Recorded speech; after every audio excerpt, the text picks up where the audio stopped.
So here's a little horse that I had in training a while ago, and today in this video I'm going to show you how I worked on my saddle horse D to help him feel a little more comfortable.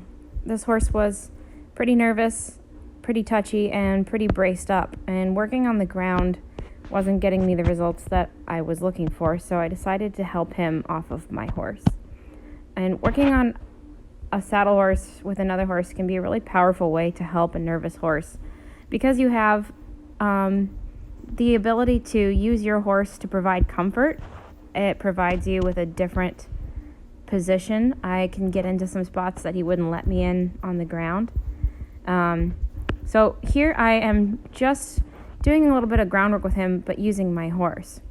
And you can see that he's really tense. His lips are puckered up, he's breathing really tight, and those front feet in general tend to be drilled into the ground. So I'm just checking to see that I can move his hips and get him to lead forward. And I'm using my horse to help me. You can see those front feet just stuck in the mud. So I'm moving his hips over. And he's pretty worried about all this. He's pretty sure that this is not going to be a good deal for him, so my horse is able to provide him a little comfort throughout this session. And if you look at his posture, you can see that those front feet are just ready to pull back at any time. He's got them stuck in the ground.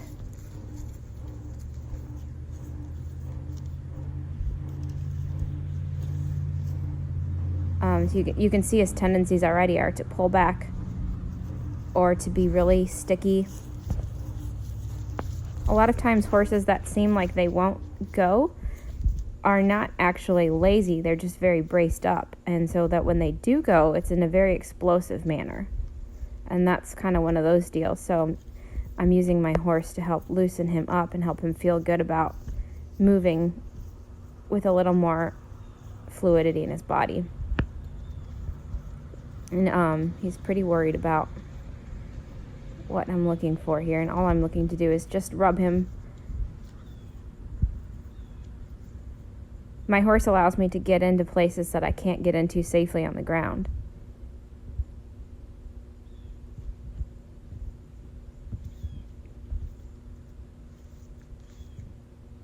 So while I'm working with him here, I'm looking for him to not just move his body, but to move his body with relaxation.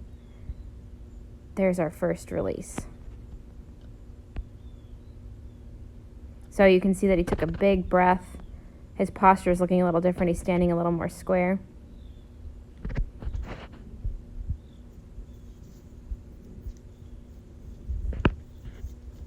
He's starting to move a little more fluidly.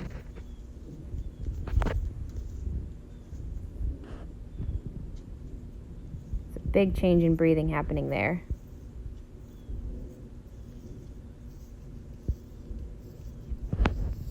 Sometimes people might think that a horse has had a lot of bad experiences in their life when they are afraid or really braced up. And sometimes it's not necessarily a bad experience that's happened to them, just not understanding. And if they haven't been given the tools in life to cope with living with people and living in confinement like we tend to keep horses, that can cause quite a bit of fear. We have to remember that a horse is a flight animal, and if they don't understand what's expected of them, then they're left to their own devices. And sometimes people accidentally reward fear and escape. So it's a really fine line to walk where we don't want to trap the horse, but we also don't want to reward them getting away, running away, moving away. We want to facilitate them to try and learn to relax without making them feel trapped. That's a razor edge to walk.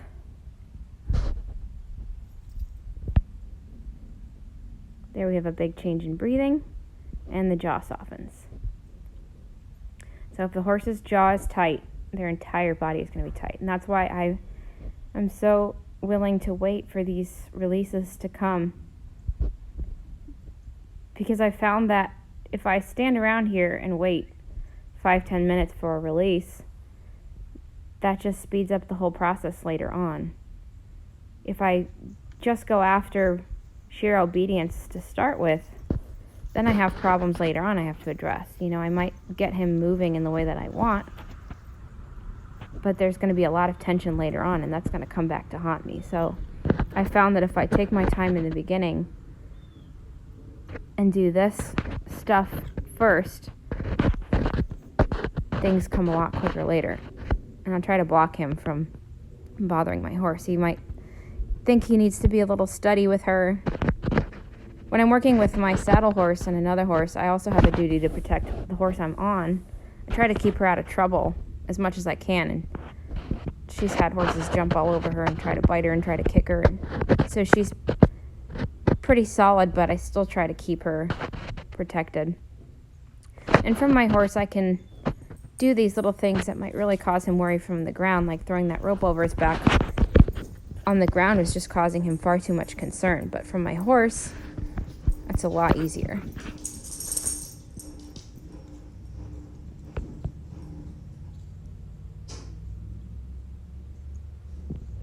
It really helps to have a solid buddy who's feeling good. You can see how she licked and chewed, and that sets off a reaction for him to lick and chew. Because she's calm, he gets quite the boost of confidence from her that this is all no big deal. A horse can teach another horse some things that people can never teach them. When I have nervous horses or troubled horses, I find that my herd is a much better educator than I could ever be. So turning them out with my herd and helping them learn how to be relaxed, how to be confident, helps them so much. And then when I go to work with them, it's just that much easier.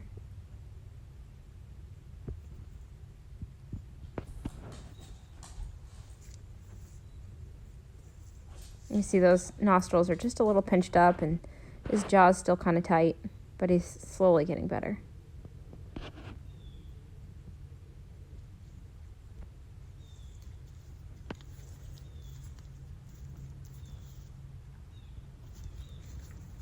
And again, I'm trying to keep him out of her flank.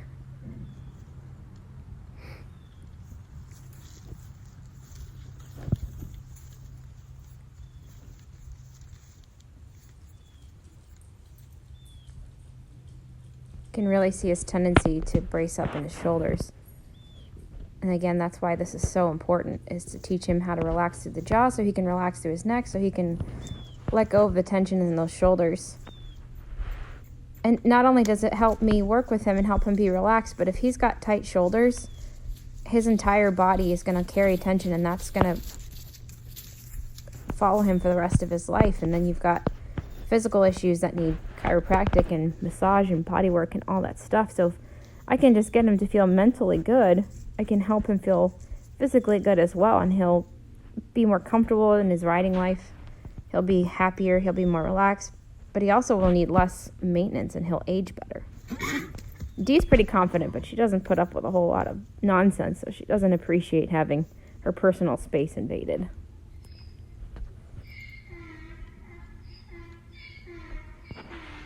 And there he kind of said, "Oh, sorry."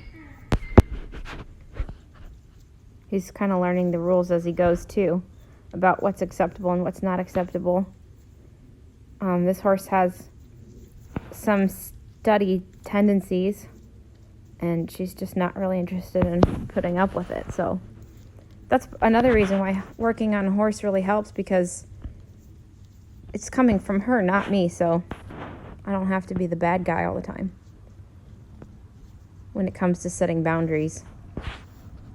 Boundaries are so important, and they are the foundation for being able to be soft with horses. Being soft doesn't mean letting them do whatever they want. Being soft is only possible when you have boundaries, because when you have those boundaries, you're able to use less, you're able to keep yourself safe, you're able to keep them safe. There's an understanding that goes along, and they're a lot more relaxed when they know what's acceptable and what's not. So I established those things right away. Here's where you can be, here's where you can't be. And life is so much more pleasant. The horses that don't understand boundaries, or whose boundaries change, are extremely frustrated, and they tend to be a lot more nervous.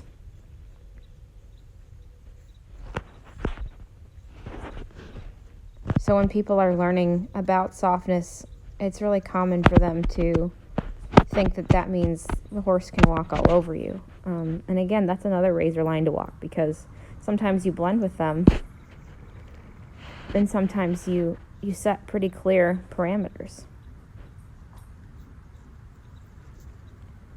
So here I'm asking him to find me in his left eye and untrack his hindquarters. And again, being on my horse keeps me safe if he were to kick out at that rope. So he's starting to loosen through his body. He's had plenty of releases. The more he releases, the faster he's going to release in the future. And when he gets himself into some trouble or gets nervous, he'll know that that's available for him later on. So I'm on his left side, and I'm going to walk over to his right side and see if he can't find me in his right eye there. He's looking. He's going to start tipping his nose to the right. He thinks he should look to the left. So I walked over to his right side to help him find me, and his hips are going to untrack to the left here. There's the right bend. There's the hindquarters. And there those front feet are starting to get unstuck. You remember in the beginning of the video, they were just stuck in the mud.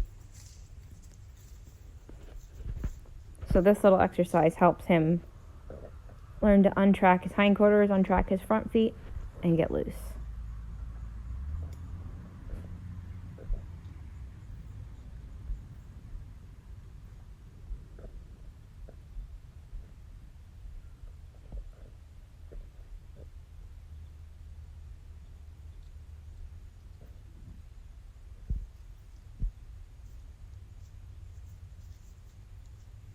And he's starting to be a lot less bothered. There, he figured that out pretty quick. Starting to be a lot less bothered by my careless rope swinging. In the beginning, I was a lot more careful, and now I'm starting to be more careless, because I want him to be ready to handle stuff like that. You see that me working on this saddle horse, she's got to tolerate quite a bit of commotion up here, and she knows the difference between energy directed at her and energy that's got nothing to do with her, like me throwing this rope around. I'm not throwing the rope at her, so she knows it's nothing to worry about. But we have to start somewhere. And that's how we get this horse starting to feel comfortable, is that this energy doesn't all mean move around frantically. It just means, can you feel comfortable when the world is not perfectly still? Things are going to happen. How can I help you find peace when things are happening?